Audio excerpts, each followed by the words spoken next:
right, welcome everyone to the Mint City Soccer Show. I am one of your hosts, David Gussler. No Matt Swift tonight as he is feeling a little under the weather.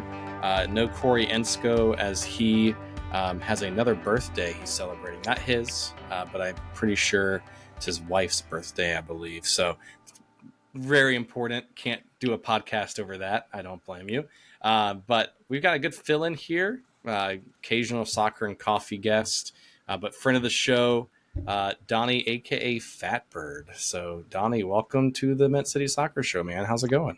Good to be back. It's always fun to be out here with you guys. So, thanks for having me.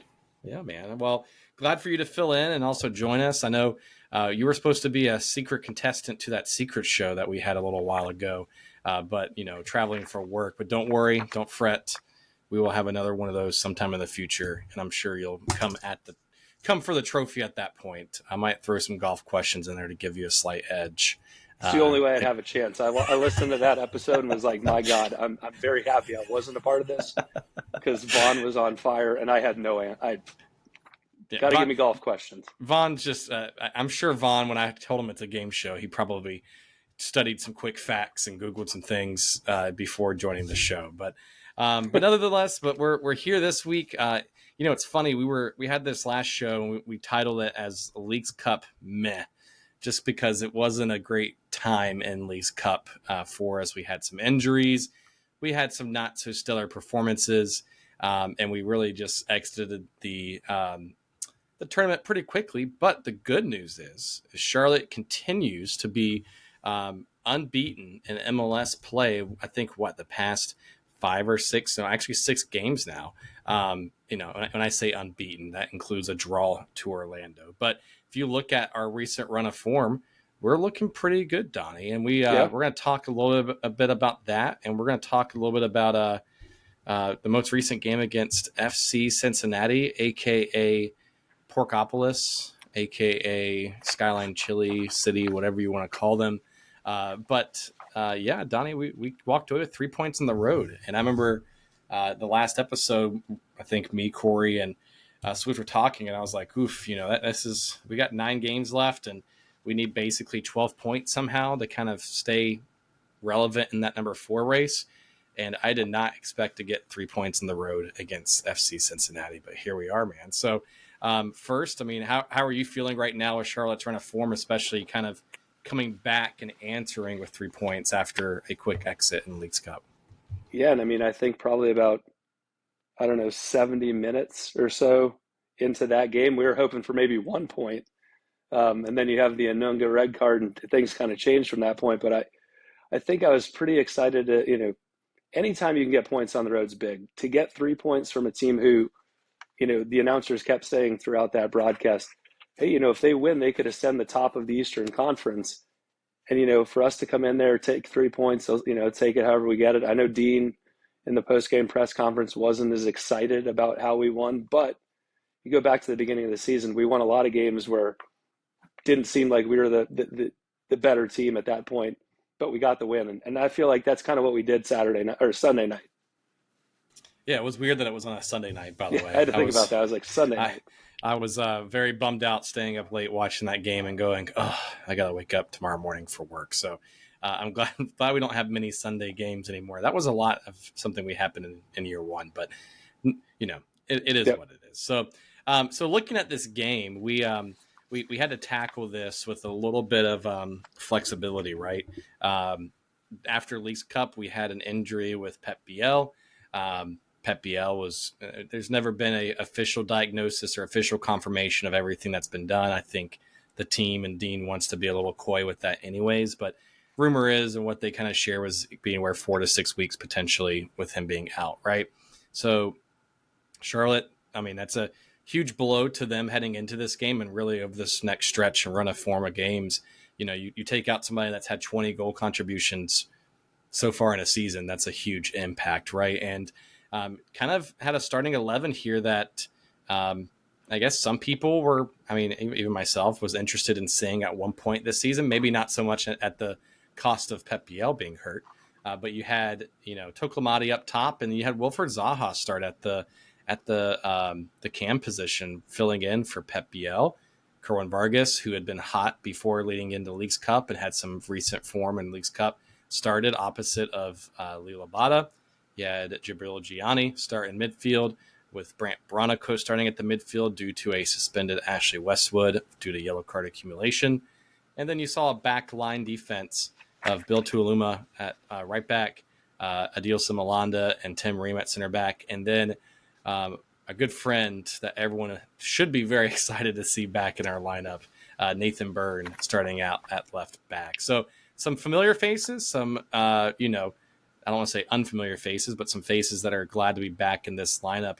What did you think, I guess, first impression wise, of Dean starting 11 going up against, like you said, the number 2 team in the Supporters Shield race, FC Cincinnati? Well, I think we had a solid back line. You're looking at with Bill, Addy, Tim, and Nath.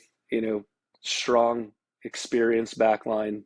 And really, when you go back to when we were on that streak earlier in the season, and even when you look back to last year, we're good. When you put the experience back there, maybe they're not the fastest players in the world, but they all have extreme knowledge of what they're supposed to do and their position and how they're supposed to handle themselves. And I just think that you saw it countless times throughout, especially that first half. Evander was kind of gliding his way in and out of the defense, but that back line was almost there to frustrate them over and over and over again. It was interesting to have Zaha play basically the cam, right? And I don't kind of saw a little bit of a shift, I feel, more in the second half, him moving around a little bit more, but it gave him an opportunity to extend himself a little bit. Outside of those, that was really the big thing for me. Obviously it's going to be a hole without having Pep for the next 4 to 6 weeks. And, of course, with Ashley, still back in Charlotte, want to see how the team can handle it. And, to come out with 3 points for basically a de facto homecoming, it's for Cincinnati. Like, I guess, and maybe shame on me for not knowing, was this homecoming weekend? Because it seemed like New England was doing stuff with their alumni. Cincinnati had the big alumni weekend where they had all the players, former players back. I always look at it when I think like college football. Obviously, you guys know I'm a big, I went to the University of Georgia. Usually they schedule the cupcake for homecoming. Do you take a little offense to that to say, hey, you have us for homecoming weekend. Let's spoil this weekend. And I mean, ultimately they did. I never saw so much booing from Cincinnati as I did in that game for things that were blatantly not booable, in my opinion. But we'll talk about that later, I'm sure. Yeah, we'll definitely talk about refs, and it gave me an appreciation a little bit, and maybe step back a little bit. But we'll talk about the refs and the calls and the fans' reaction to that a little bit. But yeah, as you mentioned, I don't want to say. I mean, yeah, maybe it was like homecoming. It was a 10-year anniversary for FC Cincinnati. A team that had been around for pretty much longer than that. They were a USL team and things like that before joining MLS, but they had some familiar faces there in the stadium. They had a really great tifo and choreography behind there a little bit, just kind of start the game. So they were feeling themselves. They knew if they got 3 points against us on this game, they would jump up to number 1 seed potentially in the Supporters Shield race. They were there. While it wasn't a quote unquote cupcake, obviously, because we got 3 points, but they were hoping for a cupcake because they wanted to be able to ride the vibes on Sunday a little bit there for us. So, I agree with you. I think we'll talk a little bit about some performance here in the first half in just a second. But looking at the starting 11, I mean, it's kind of what I expected based off of, the injuries, the, suspensions that we had. I was still a little shocked to see Jabril Gianni start this game a little bit. We've got someone in like Eric Williamson, and maybe they were saving him for, more of an attacking situation. I guess you saw that in the second half a little bit, but maybe saving him for that perspective. But you had Brant Bronico and Gianni really kind of play that double pivot a little bit, that flat 2 in the midfield. They kind of cover for Ashley Westwood as he was out. And I thought Brant did pretty well, and in that space. One of the stats I saw was that he ran for almost 7 miles in this game. Crazy amount of places that he had. And even Dean gave him some kudos a little bit because there was times where he had to really mark up and play against, Evander a little bit because, Evander's making those runs in, kind of playing that holding position, while Kamara kind of pushed forward. So Brant had the not so fun duty of playing Evander, and I thought he did pretty well. I mean, I know it's foot mob stats, and foot mob is foot mob, but you had obviously Christian Kahlina kind of being the top rated player in the game, and also for Charlotte, followed by Wilfred Zaha, and then you had Vargas, Bronico, and Ream all within that space. All even Toklamati was higher. So pretty decent statistics, pretty decent performance there, overall for some players filling in some positions there. But let's talk about that first half a little bit because, like you said, it was a little bit of a game of two halves, a little bit, right? Some stats here I'm going to read off, and just we can dive into this and see. But first half you did kind of see Wilfred Zaha playing that cam position, playing more centrally, trying to help create and fill in the void for Pep Biel being out. But the thing that kind of stood out to me, and we definitely, I thought, felt it, was in the first half, we contributed a total of 1 shot on goal in the first half versus Cincinnati had 8 and with 3 shots on target, right? That shots on target stat can be a little misleading because sometimes it can be close or dangerous and not be quote unquote on target. But FC Cincinnati definitely had, I want to say, control the first half. They had almost 60% possession, created 8 shots compared to our 1. They had some chances here and there, had some decent runs, completed 90% of their passes. So it was a very, I say, dominating first half that FC Cincinnati showed up there. And I don't know if that was a scheme or what it was, but what did you see, or is there anything that you wanted to highlight in that first half against Cincinnati? Yeah, so and I think we talked about it in Discord very early on. We could have set the tone 4 minutes into that game. We got a breakaway. Abada has the ball. 2 men are collapsing on him, and Zaha is running down, the left side of the pitch wide open, and Abada tries to take on 2 men. And I feel like we've said this over and over and over again with him this season, and I don't understand why their link up play is non-existent. I mean, you said we're 9 games left in this season. By now, you wouldn't expect that to still be an issue, but and I mean, Zaha, he lets you know it too, and I think that's one of the things I do like about him. He was very frustrated. Like I said, we could have set the tone in that game 4 minutes in. Instead, it was just kind of same old what we've seen a lot with the two of them this year. But I also thought it was interesting throughout the first half on almost all of their set pieces. Cincinnati tried to go near post on Kahlina on almost every single one of them, and I don't know if that was just tape because if you remember the last, the games that we've watched this season where he has struggled, it oddly enough has been near post. He was completely prepared for that on Sunday night. Countless save after countless save. It felt like the Kahlina of old. I know a bunch of people were saying, this is, 2024 Kahlina. But it just seemed like, especially in the first half, you had Evander had that, 40th minute, or excuse me, 22nd minute. It was a free kick near post. Then, Kai Kamara, he gets a shot in the 40th minute where he's holding the box and gets it to Valenzuela. He tries to go far post. Kahlina makes an incredible save. And then Orejano in the 44th minute, again, another free kick, tries to go near post. And it just seemed like they were just trying to catch him in a spot that we've seen happen quite a bit this season. But he was ready for it on Sunday night, and thank goodness for that, because first half, to me, Kahlina kept us in the game. There were plenty of opportunities for us to be down 1-2 goals, but he made save after save. And I think that's really ultimately what got us into halftime. And then we're just a second half team, and I know we'll get into it, but for some reason or another, it's like, can we get through the first half? Because if we can get through the first half and not be down too many goals, we will score in the second half. Yeah, the first half, and to kind of build on that, I think we were just very sloppy at times. If you look at the way momentum, you just touched on it. There was 2 or 3 free kick opportunities that Cincinnati had an opportunity to put on frame, right, and got pretty close on sometimes. We've committed 9 fouls in that first half, and I'm not to go down the ref rabbit hole because I'm sure we're going to talk a little bit about some of the calls in the second half, but some of them I was kind of like, okay, like don't really necessarily 100% agree with some of them, but I felt they were fairly called, right, for the most part, at least consistency wise. But the fact that we committed almost 9 fouls in that first, or 10 fouls in that first half, had multiple opportunities where they were within 20 to 25 yards of the goal.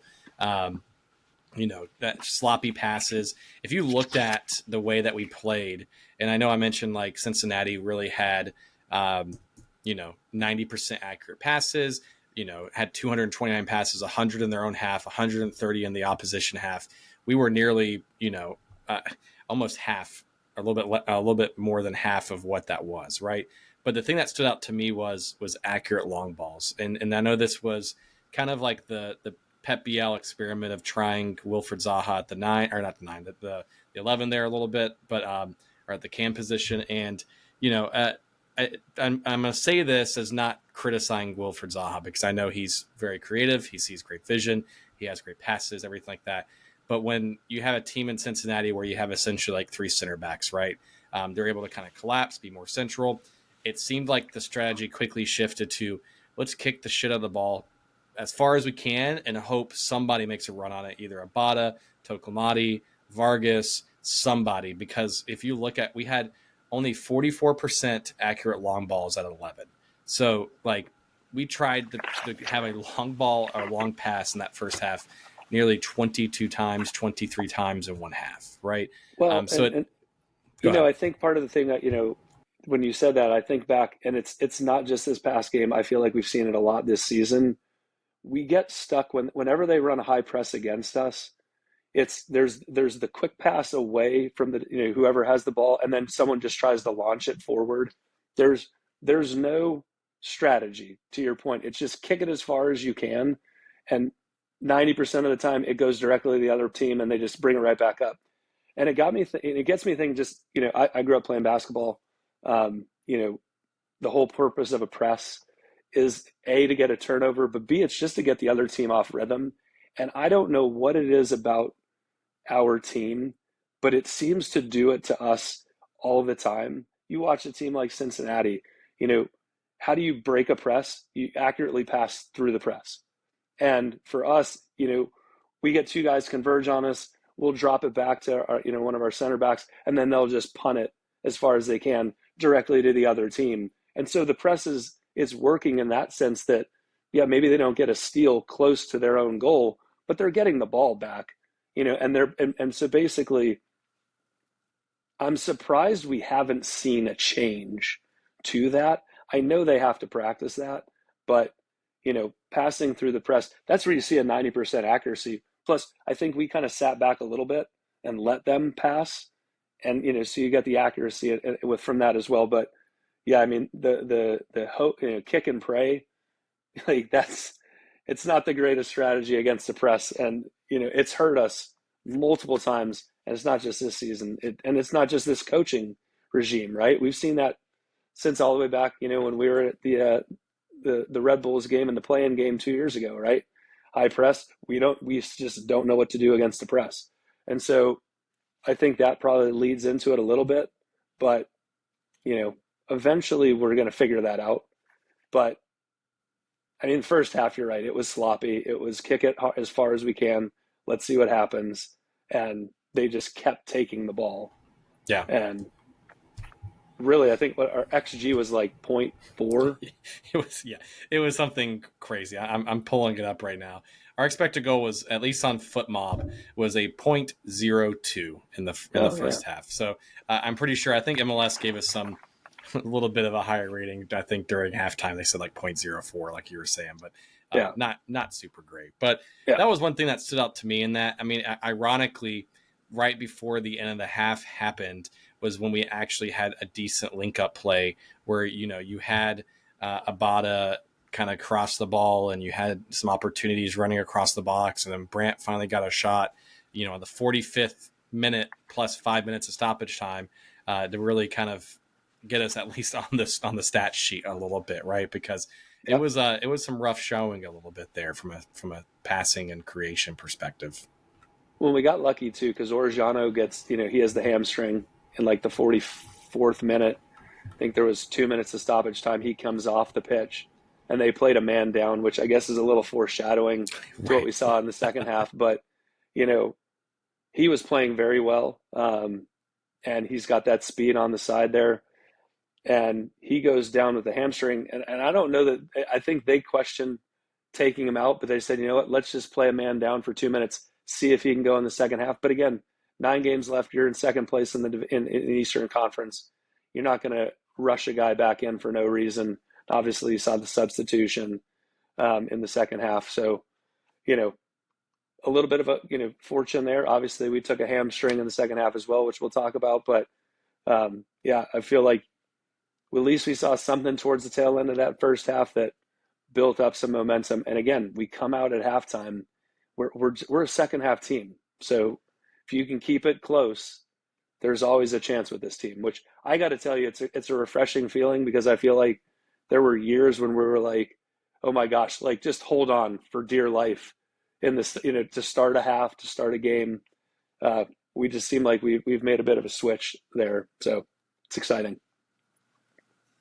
Yeah. So I'll before we transition to second half, um, you kind of touched on it a little bit about that second half performance, but yeah, I mean going back to even FC Cincinnati going a man down there. I mean, if I was Pat from Cincinnati, I'd be like, well, yeah, like we can run with a minute or two a man down. Like we've got 90% accuracy on passes. We're controlling everything. They hadn't had a single shot the entire half. Like we can roll with this, right? We're at Yeah. home. We can do with it. So yeah, interesting kind of change of I guess pace and players there a little bit for Cincinnati going into the second half. Charlotte came back out with the exact same lineup to start the second half, right? And I guess what before we dive into penalties and what shifted a little bit, if you look at the stat sheet of the second half for Charlotte, it looks a lot more favorable. But the thing that I wanted to kind of call out there, it doesn't look very favorable until about the 70th minute, which we can talk about why that probably happened because Sure. there was a time where a certain player got called for a foul. But I was a little shocked to see Dean kind of come out at the same kind of lineup and same thought. I mean, even the announcers were like, Vargas is kind of quiet here. He hasn't made much of an impact. Abada's kind of the same thing. They hasn't really made much noise. So then you're kind of just hoping that Wilfred Zaha can create something magical for us, or at least ride this out. And to your point earlier in the show, I was going to be okay with disappointment at this point. I was like, man, we look kind of sloppy. It's a tough team to play and win against on the road in Cincinnati. It's like their homecoming per se. Just give me a point. Just grind this out, guys. Give me a point so we can kind of keep this momentum going. But before we go into the foul call that shifted everything a little bit, was there anything in the first half of the second half that you wanted to kind of highlight or touch on before we get Yeah. So into the yeah, I want to talk a little bit about the Bill injury because that Yep. obviously happened. So it's interesting when you listen to the post game presser. Dean had said that he was hoping that Nathan and Bill would get a little bit farther up the pitch, and he felt like they didn't really do that in the first half. Um, the injury kind of happens a little bit due to that. If you look, 50th minute, Malanda has the ball, he loses it. Ichinike, he takes off. I mean, Bill's not going to catch. If you look at the position where Bill's at Bill, that Bill, point, I no like Bill, but chance, that's not. Yeah, there's not. Yeah, no chance. And you know, you could kind of see through that run, like he was giving it all he had. But I mean, that hamstring, had had enough. About right when he got inside the penalty box, he started to kind of pull up, and I think I immediately got a little nervous, for him. Um, and obviously that was his night, right? And I was happy that we brought Jackson and kept him on that side because that is his natural side. I mean, Nathan's a professional. He could play wherever you ask him to play, and he's going to be just fine. So putting Jax on that side as opposed to putting him in his unnatural position, I really appreciated that. I'm sure Matt, I was thinking Matt probably had heart palpitations when Jax got put in, and I'm like, we're going to be okay. But one of the things that I think leads to the right before the red card, Brandt takes a shot on goal, and I think the 67th minute, um, and it is just a good shot, and it gets a little bit of a rebound, right? Celentano doesn't completely wrap it up, but that's the stuff we've been asking for all season, right? If you put it on frame with some pace, make the keeper make a save. Like, you never know if you can get a rebound off that. Could be a You could deflection. poach it. Right. Yeah, there's so many opportunities. Instead of skying at 20 yards over the goal, which we seem to have gotten better about that in late most recent games, especially Kerwin. Hats off to him. That I think the practicing, he's keeping it low, which is great, keeping it on frame. But Brandt gets that shot off, and again, like, everything just kind of leads up to that red card. I think that happens right before the red card, in fact. So I was excited to see that happen. I think we should take more shots. And, with the new arrival we have coming, who I hear is a bit more of a poacher in the box, that could spell good things for him if he gets some minutes as well. So I'm sure we'll talk about that later. Yeah. So, and it's unfortunate Bill got hurt there in that situation. So I hope he comes back, because it was starting to see some solidity a little bit and having some consistency back there on the defense side, right? You had Malanda, Ream kind of start playing pretty well. You had Bill fill in right back there and create some consistency for us. And it was great to kind of see, right? And so it sucks that he was getting some minutes, getting some consistency there, and got hurt. But no, I kind of made the joke in our Discord that him running in that moment looked like me on Sunday League a little bit, except grabbing the hamstring the entire time while running versus just that one moment. But and he's been playing so good in the minutes he's got this year. Yeah. Like, I think we all talk about it in Discord, and I feel like this is the Bill we all hoped for 2 years ago, right? That's Who fair. was again, and I've said it, I'll say it till I'm blue in the face, comes in an impossible position 2 years ago. But this is the Bill that we all were hoping to see.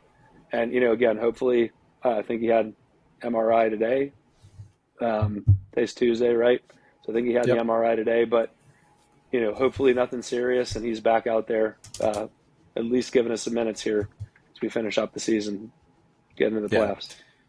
So, you had Marshall Ruddy come in and kind of play there for Bill. And I will say this, and we haven't really touched on it a little bit, but really in that first half and second half, yes, there were not much attacking opportunities for Charlotte, but one thing that was consistent was obviously Kahlina, but Malanda and Ream, and even Nathan to a degree, really played pretty darn well at times. Like, yes, granted, it was sloppy in the first half, had some fouls. Second half, Ream played pretty darn well. I mean, he was the highest rated defensive player that we had in that game.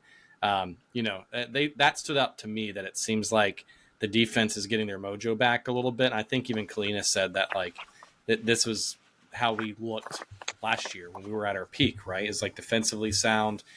We're stopping shots, so it's not crazy chances opening up in front of me close.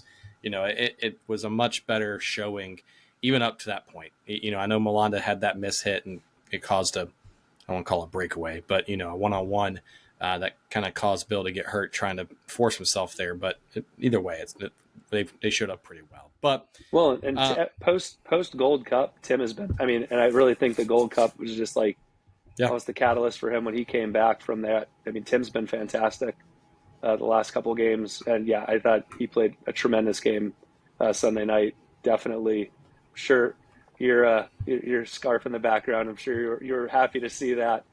But it was good to see just controlling that central area, both him and Addy.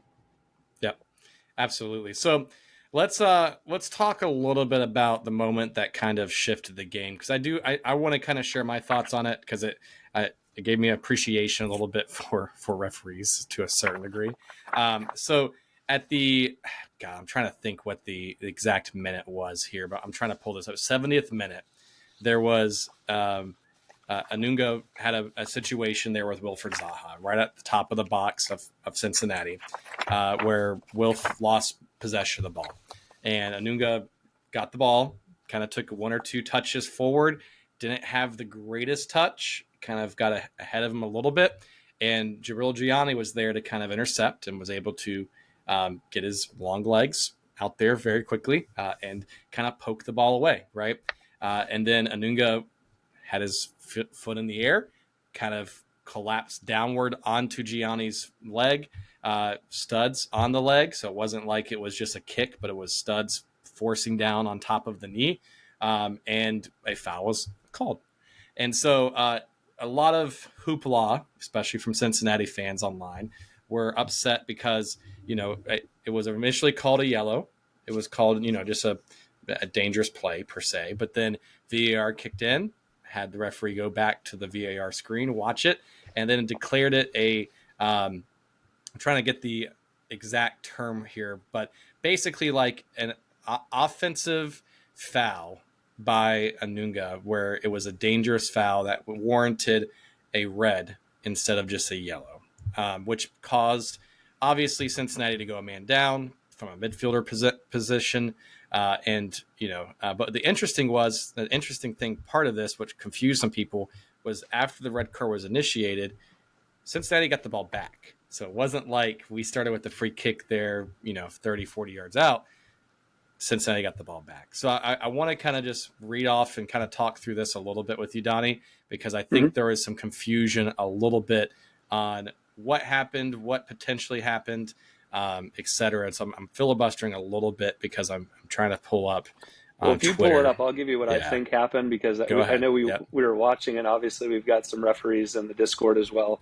They called the foul on Zaha, but he was letting him play at the advantage. Dujic allowed for the advantage, and it was because Anunga had just such a hard first touch. The ball got away from him, and going back to what we were talking about earlier, if Eric Williams is there, I don't know that his long legs, because he doesn't have the long legs that Donny has, probably doesn't get to that ball. So luckily Donny was the one in at that moment, got the ball away, and then he just stepped on the back of his calf. I think it was a serious foul. But let me just say this, that Filip Dujic is now my favorite MLS keeper, favorite MLS referee. He gave us the however earlier in the season, and then again the red card on Sunday night. Like, he's my favorite referee in the league until proven otherwise. But it did all happen so quickly, and I'm sure as you're pulling it up, I think that everyone was kind of like, what the heck's going on? And then to top it off on with all of that, half of the Cincinnati team decided that they could just have an arguing conversation with Dujic, and that kind of pissed me off a little bit, because there were some news on that too, and we could talk through that here in a minute too. But go ahead. Two of the players that were arguing were already on yellow cards. One wasn't the captain, so it could have been a lot worse for them if he wanted to be a jerk about it, but. They all gang up on the referee, and the announcers all said, "Look, when you go back and watch this, and then even on the MLS instant replay, it was obviously a red card. We've seen red cards for a lot less throughout the course of our short history for our club. Like, it was pretty obvious. I think obviously they were upset that it happened." But if you go back and watch it, there's no question what happened. It was warranted. So, yeah. So this is where the confusion came in a little bit, because and I'm gonna read this. This was a reporter for Cincinnati, so I'm probably gonna butcher this. So I apologize in advance. Laurel Fahler, I believe is how you say it. So apologies if not. If you want to look her up on Twitter, it's Laurel. Pfahler. She's a beat writer for the Queen City Press and covers FC, Cincinnati, Bengals, etc. But she submitted a question from the pool report, and this was the submitted question. So what about the contact Brian Anunga made with Charlotte's Jabril Gianni made the foul rise to a level of a red card? The response to the question was, number 27 from Cincinnati committed a serious foul play offense when he endangered the safety of his opponent by stepping on a number 28's calf with the studs. So then the submitted question was, after the VAR check and red card issued, FC Cincinnati goalkeeper Roman restarted the play, indicating advantage was given to Brian on contact before he made the serious foul and play offense. Why was advantage given in a seemingly not advantage situation where he appeared to be trying to earn possession? So the response was, there was no advantage. There was a moment of waiting and seeing, and after he did not gain possession, he went back to the original foul. And I know Nate kind of did a great explanation in our Discord after reading some more about this after last night or Sunday night and reading more about it. This is how I interpreted it and kind of read from Nate and others and kind of formed this, is that it was a foul that Wilfred Zaha committed against Anunga, but in the, I guess, split 2 to 3 seconds before the ref could pull his whistle out, watch, and kind of make that foul or that stop and play, Anunga then made a serious offense and essentially studs up, stepped on Jibril Gianni in a dangerous fashion that caused it to warrant a yellow, with VAR making it a red. So, a lot of FC Cincinnati fans were like, well, if you just blew the whistle sooner, it never would have happened, blah, blah, blah, blah, blah. Sure, that's could be the case. Like that's looking back at it and being like, sure, in the perfect situation.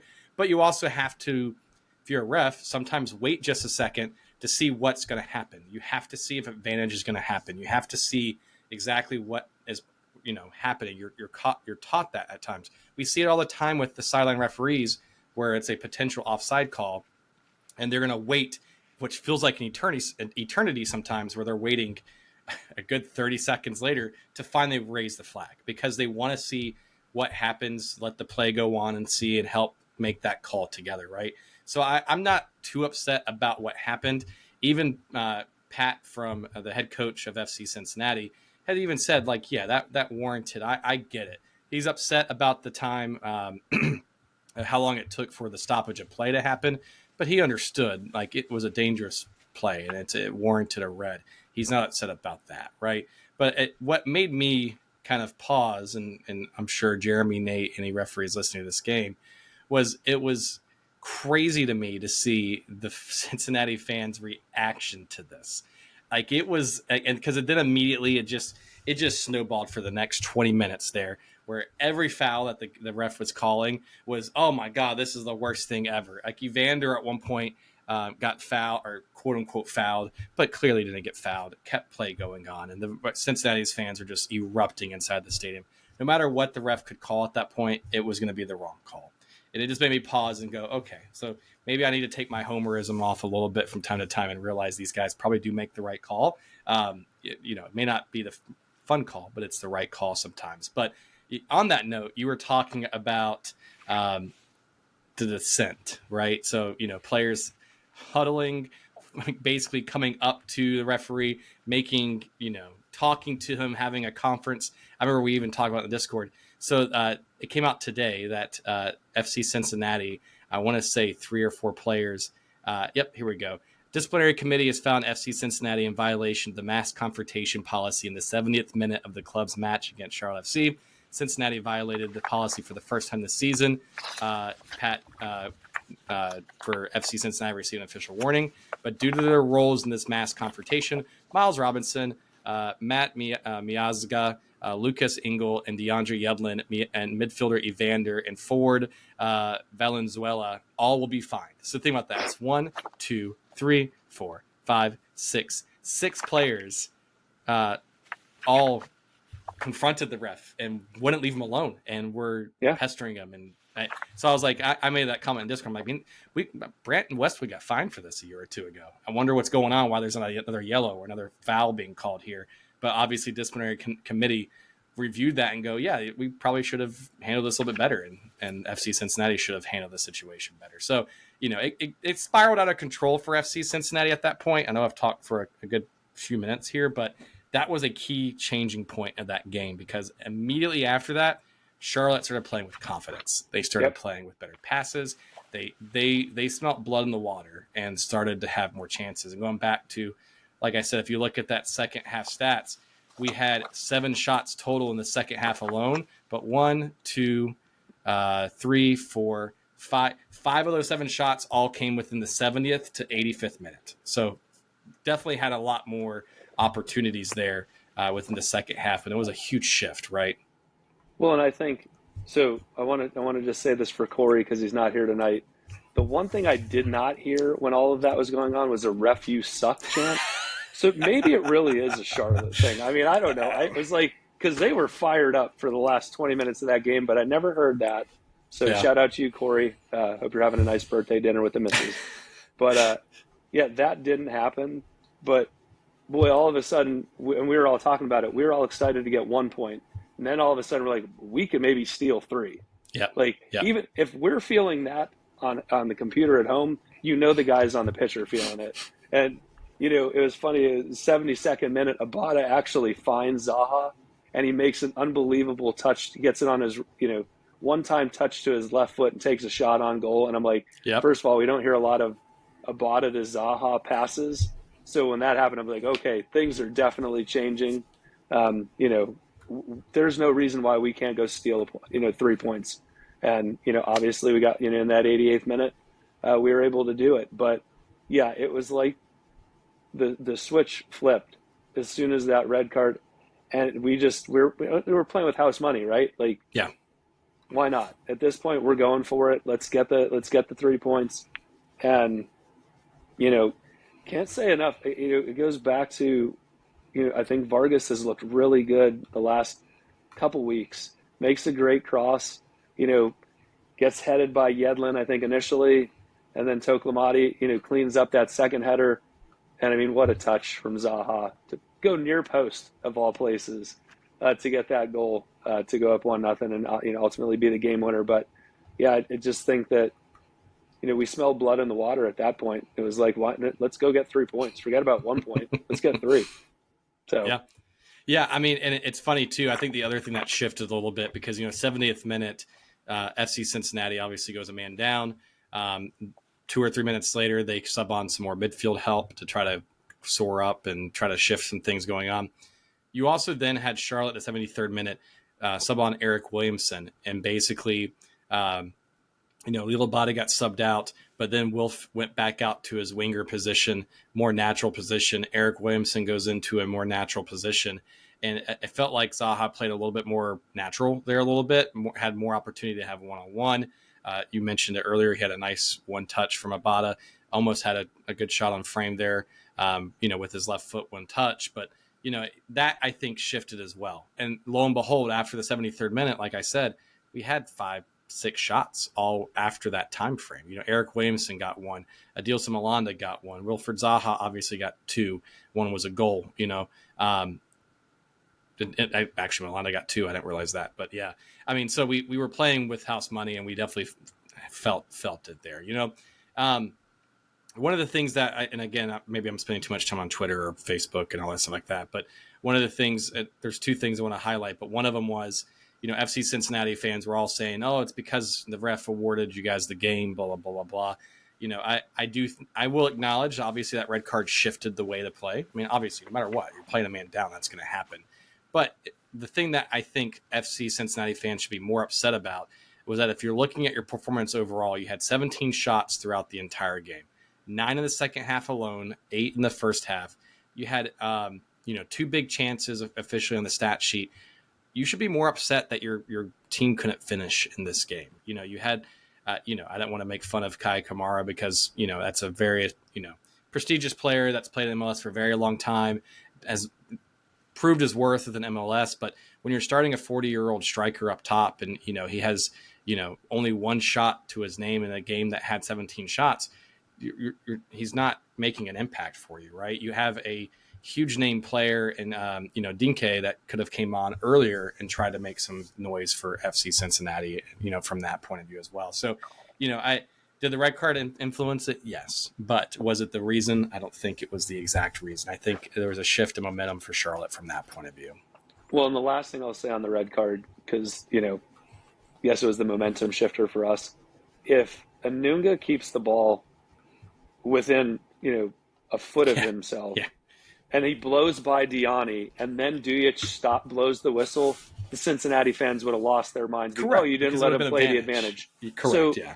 It happened, we're talking about, like you said, a bang-bang 2 seconds between the slight push that even, I think it was Adu said, he kind of bounced off him. It really wasn't even much of a foul.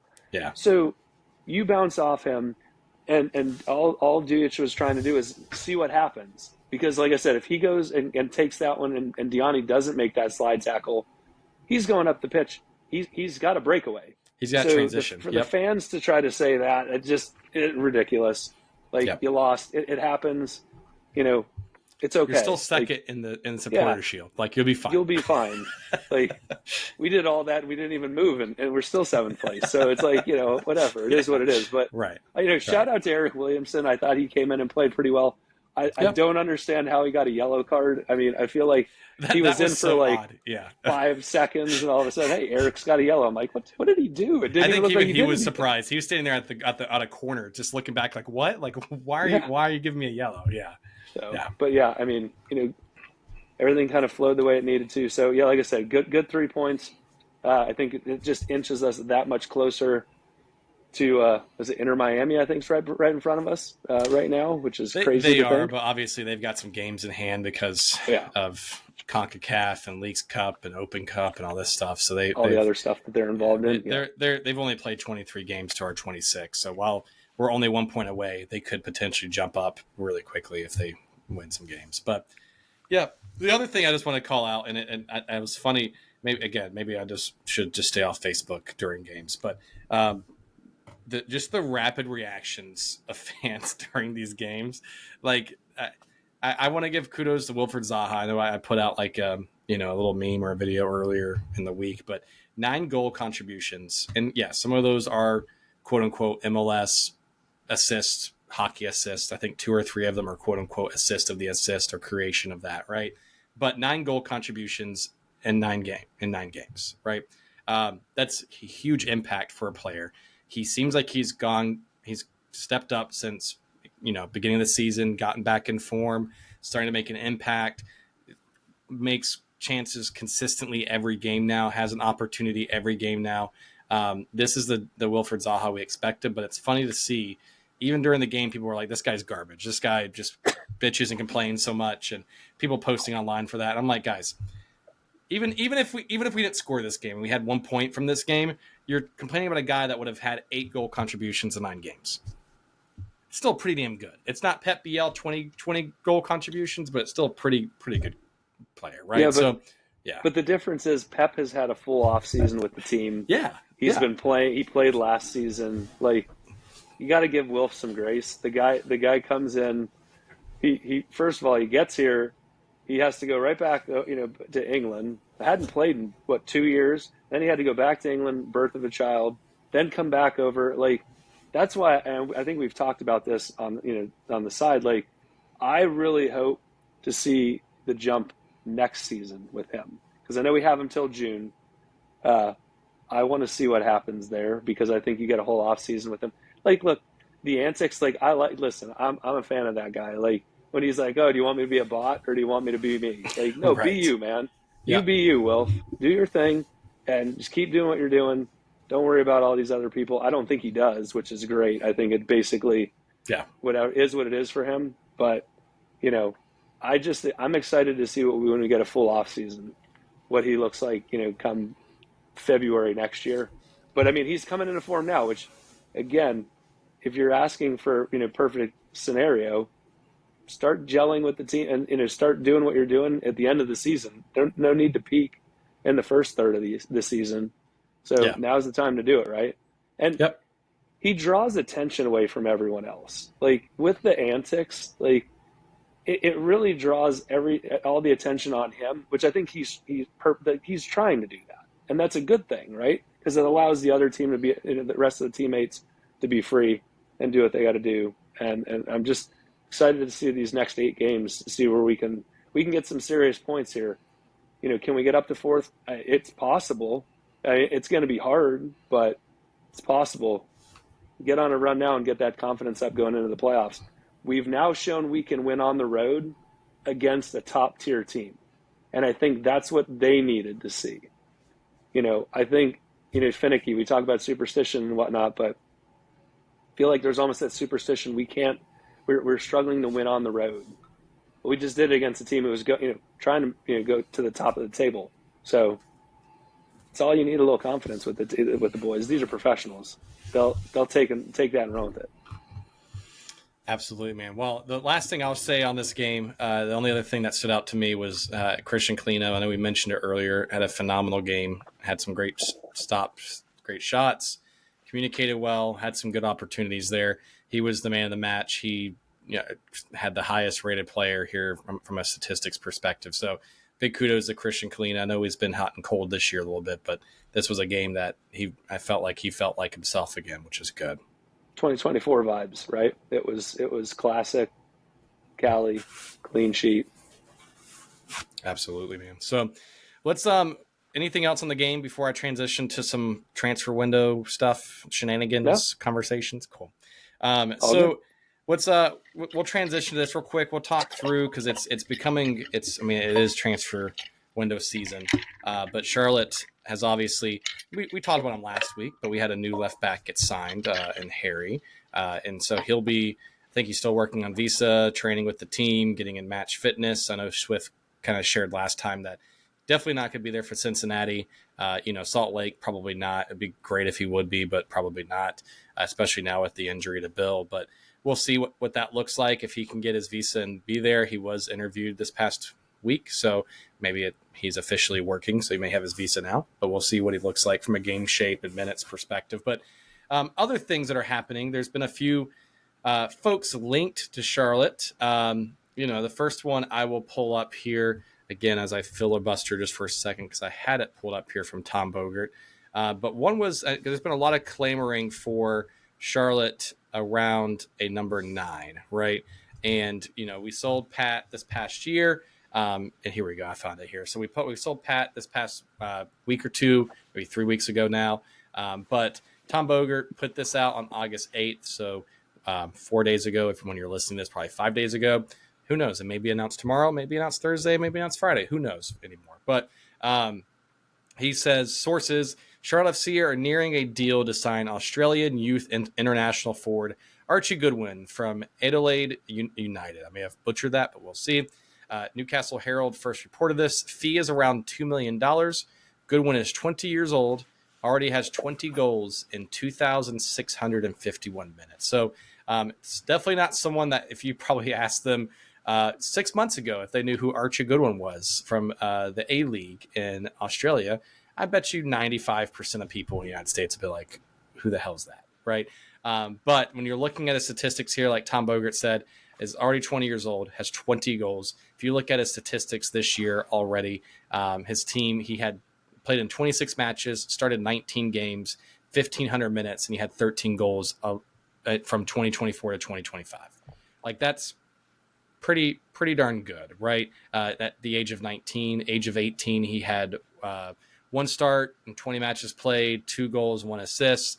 And then he's had other appearances here and there where he scored 2 goals in a game and things like that. But, it's a pretty, I don't want to say a risk, but it's a pretty young player that, Charlotte is taking an opportunity here to scout. $2 million is not a drastic fee. So we will is he going to be a DP? Probably not, depending on the length of the contract, how they spread that transfer fee out, what his salary is. But, we took a chance on a player that hardly anyone knew about a year and a half ago, and Toklamati, and around the same age, right? And brought him in, let him slowly get acclimated, get used to Charlotte, the system, MLS. And now look at him where we had a player that came in that no one really had on his radar earlier in the season to now starting and having 6 goals, 2 assists, and 1,000 minutes, right? So that's someone that you could be, I don't want to say quote unquote soon, but Tom Bogert's tweeting it. It could happen. It's not obviously official. Nothing's been sealed yet, but it could potentially happen. Now I say all that. Show could come out, got announced an hour before this. Who knows? But any thoughts on Charlotte potentially bringing on another number 9? Well, if it does happen, everyone who's watching this or listening to this tomorrow will be like, "Hey, by the way, it's happening."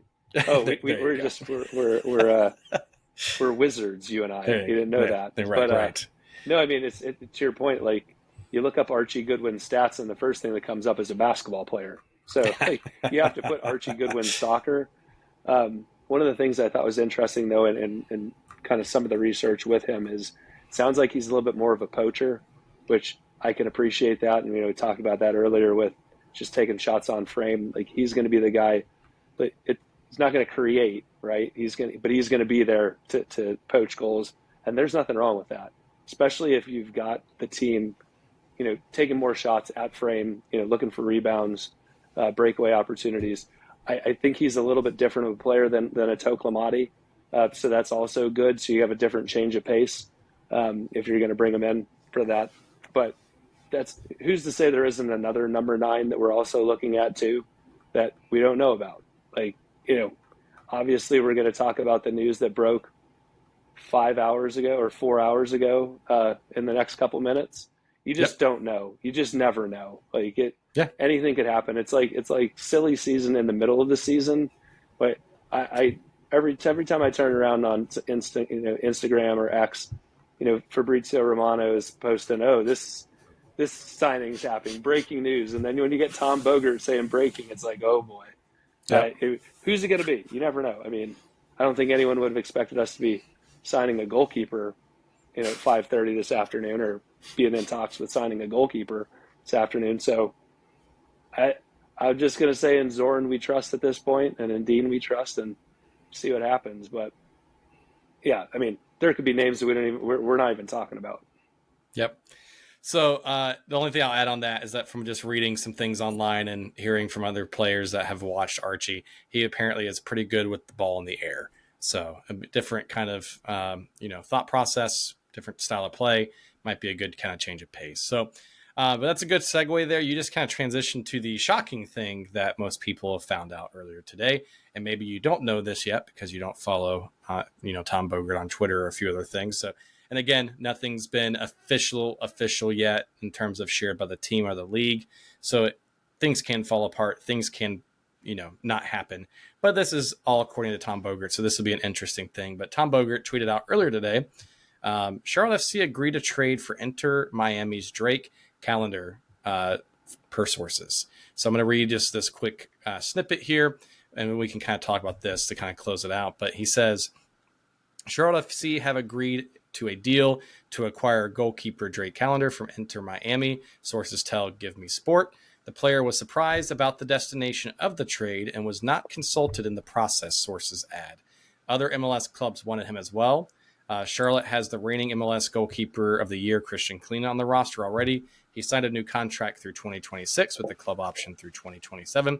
The club wanted to use it as an opportunity to strengthen the position. Callender has battled injury and fallen out of favor behind Oscar in Miami. The club has also given minutes to Rocco Rios and signed William Yarborough this year. Callender, 27, has made only 3 appearances this year.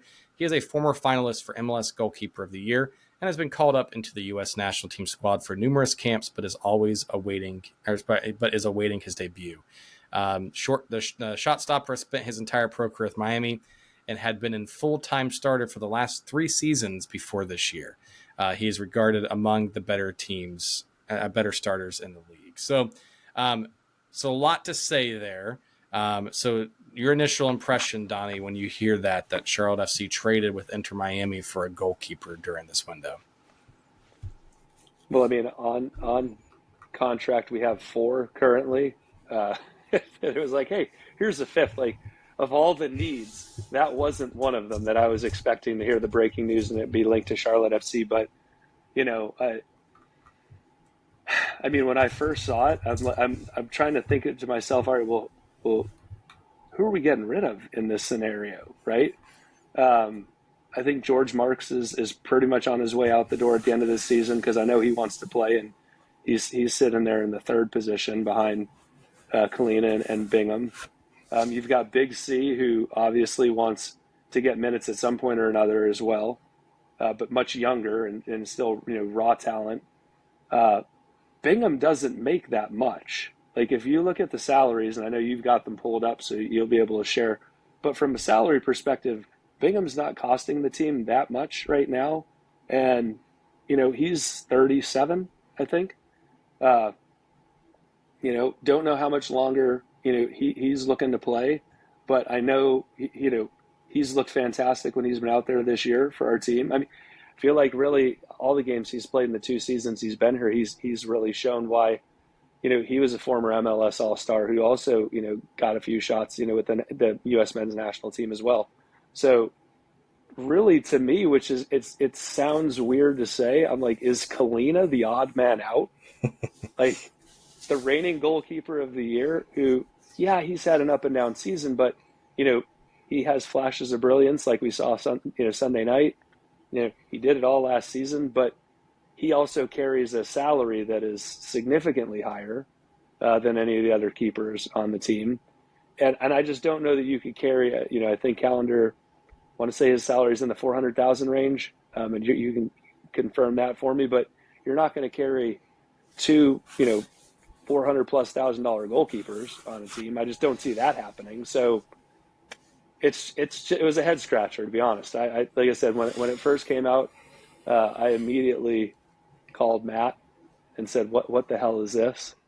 And he was like, "I don't even know what you're talking about." And so we both were kind of silent, which the both of us like to talk. So the fact that the both of us got silent after I made the comment of what had happened for a good 20 seconds, it felt like 3 minutes. But I mean, I don't know. Obviously, they've got something up their sleeves. I have to imagine you don't just go pick a keeper up like that for that kind of price tag. Now, again, salaries could change. Obviously, we're just basing it off what we know right now with current salary, but it was surprising to say the least. Yeah, I mean, so Charlotte's got 5 keepers right now on their roster. So you got Odunze, I probably just butchered that, but Big C, George Marks, Christian Kahlina, Nick Holiday, and David Bingham, right? Nick Holiday, obviously, younger guy, Crown Legacy, bounces between the two, right? From that perspective, David Bingham, like you mentioned, from that point of view, is number 2. George Marks, number 3. And then Big C is going to be, has been, Crown Legacy at times, kind of developmental piece, very young kid, right? I say young kid, but obviously old enough to do this. But the interesting thing, like you just mentioned there, is that you just want to salary spend.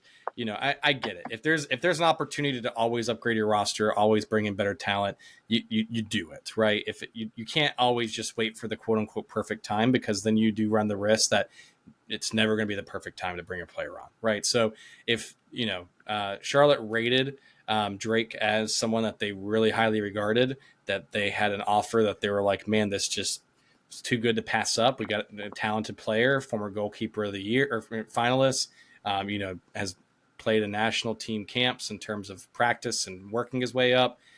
Younger on the younger side, 27, because if you look at Kahlina, he's 33. I think Bingham's 37, I think. Marks and Bingham are on contract years. So, you do see some future movement and future play in this, because, after this year, those 5 keepers go down to only 3 keepers on contract. And 2 of those 3 are, Holiday and Big C, right? So you've got some really young depth there that you needed to have some experience potentially long term. Never know what Bingham could do, never know what Marks could do, right? So, but yeah, it definitely makes me question a little bit, because, like you said, from a roster spend and salary, it's not my money, so whatever. We always want Tepper to go and spend more money, but if you asked me 6 months ago, summer window, where you spend that money, it wouldn't have been backup keeper. You know what I mean? So, or rotational starter. Who knows? You know what I mean? So, it's going to be interesting to see how this unfolds the next 6 months, because I know I put in there, competition always elevates people, right? Brant Bronico, we always use the analogy where, they constantly always bring in different midfielders the past 4 years to see, quote unquote, who can we upgrade? How can we get better? And Brant Bronico continues to elevate himself to be a consistent starter year in and year out for us, right? This could be just a play where, they bring in somebody like an Eric Williamson or a different midfielder to kind of, elevate the goalkeeping room. And all of a sudden you start seeing better performance from Kahlina. You start seeing performance from, David Bingham. I'm not saying that they're all in poor form, but, that could just be what the play is, at least for the time being. And then come winter, who knows, right? Like, who knows with what Kahlina, who knows with, Drake, what's going to happen? Because I know I put it in there, at least according to roster designations, like Drake's contract is through this year with an option into the next year. So, best case scenario, you extend the option with Drake and you have him for one more year. So that's really it, right? And so who knows what the long-term play is here. It's definitely a shocking kind of reveal from Tom Bogert from that perspective, right? Well, and I don't want to age Dave, because as a friend. I just wouldn't do it. He's 35. He's Oh not my God, I'm 37. We've given sorry. him 2 Oh years. my God, He David doesn't Bingham, I'm need so that. sorry. Yeah, he's only 35. I was like, let me just verify this. Yeah, he's only 35. Man, So I am 14 months older than him. David, I am so sorry. Lord it's all have right. mercy. I'm almost 9 years older than him. Like, I'm closer to Brad Guzan age than I am There Bingham. you That's go. for Right. sure. So, but no, I mean, and Bingham's played well for us when he's come in this year. So, I mean, it's interesting to see the move. It makes you want kind of question a little bit what's going on behind the channels, because this isn't something where it's probably just a spur of the moment of Miami called up Zoran and said, "Hey, you want this goalie?" Like there had to be some conversations and back channel conversations. The only thing that makes me pause, and what Tom Bogert reported, and again, wires can get crossed. This could be, fed to Tom by agents. Who knows, right? But the thing that kind of caught me off guard was just that it said Drake was not consulted with on this move. So one, that kind of makes Miami look kind of shitty, first of all, because like you typically you want to work with the player on where they want to go, right? I'm not saying that it's always going to work out all the time in that situation, but you have to balance both sides. So one that kind of makes Miami shine in a poor light, which whatever, screw Miami. I don't really have any, soft feelings for them. But the thing that worries me a little bit is like, does Drake want to be here? Because I mean, he did Right. start the last 3 years. He had an injury this past year that caused him to go to the bench. Miami, for whatever reason, wants to continue to play older keepers that just let in 4 goals against Orlando the other night. So, whatever. But, it makes you just question a little bit. But who knows? That this is just agent talk. It could be just noise. Drake could come here, love it here, want to be here long term. So I'm willing to, keep an open mindset for that and cheer for him. I'll cheer for him for sure. It's an interesting move that we made, because I definitely didn't have this on our radar at all. Yeah, I mean, if you were going to say, oh, we signed someone from, or got a trade through with Miami, Benjamin Kremoski would have been, a name I would have been okay with being linked to. But yeah, just again, don't think anyone expected it to be a keeper. And to your point, whether it's agent speak or not, like I hope the guy had some sort of inkling of knowledge that this was going down, and Well, it's and not like, that's hey, welcome to Charlotte. Like, why? Well, What? that's the What? unique thing with MLS too, is that it's not like everywhere else in the world where, you're, because for those who don't know, like when you sign a contract, you're signing it with MLS as an identity. Yeah, you have stipulations with your team, but when you sign that contract, you are an MLS player per se, right? And this interleague trading is not something that's usually used too often to a certain degree, from years past. So what MLS is trying to encourage to do, like we just saw it with Evander from Cincinnati this past year, is they're trying to keep talent within the league and let teams sell players, quote unquote, or trade, quote unquote, within the league, because that's a very American thing. In Europe, you don't, quote unquote, trade, you sell players, right? And then the player has to come to a contract agreement with their new team after that transfer fee has been agreed upon, and then it goes through from there. It sounds like in this situation, because it's an MLS player with an MLS contract, the only two people that really needed to come to an agreement were the two teams. You know what I mean? So hopefully that's not the case. Hopefully, Drake had some say in it or had some conversations, but we'll see. We'll see what that looks like. Yeah, very different than Europe. Like, you and I both, we've got this team, behind us, right? How many times have we been linked to, a player and the team agree, but then a team and a team don't agree, and then all of a sudden the salary changes 5 times, and then it just falls through altogether. Like, we don't have that in the MLS, which, like you said, it keeps talent within, which is good. But, like I said, we'll see what happens with this one. Like, I think it threw everyone off a Yeah. little bit, caught us all a little off guard this afternoon. Yeah.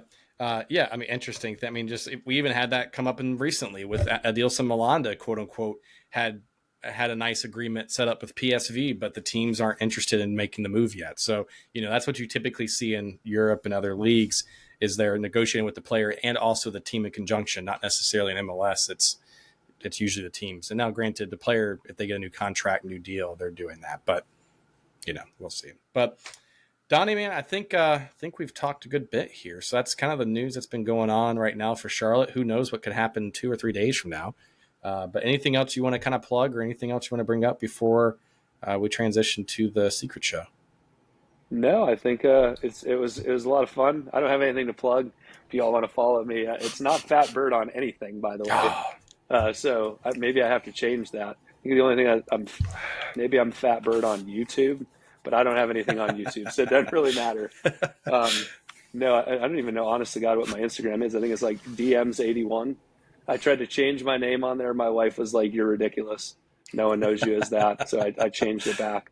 that's But funny. yeah, I think that's pretty much all I got. But You didn't make it Kerwin Vargas's left foot on Instagram? I'm no, just that checking. was a Slack name at one point or another. No, so the joke is we've got some French players on the team, and they've got some French way of saying things, and so I changed my name to have the French ending to it. My wife's like, A, you're not French. B, no one understands what that means. So like, That's so change it funny. back. So I did.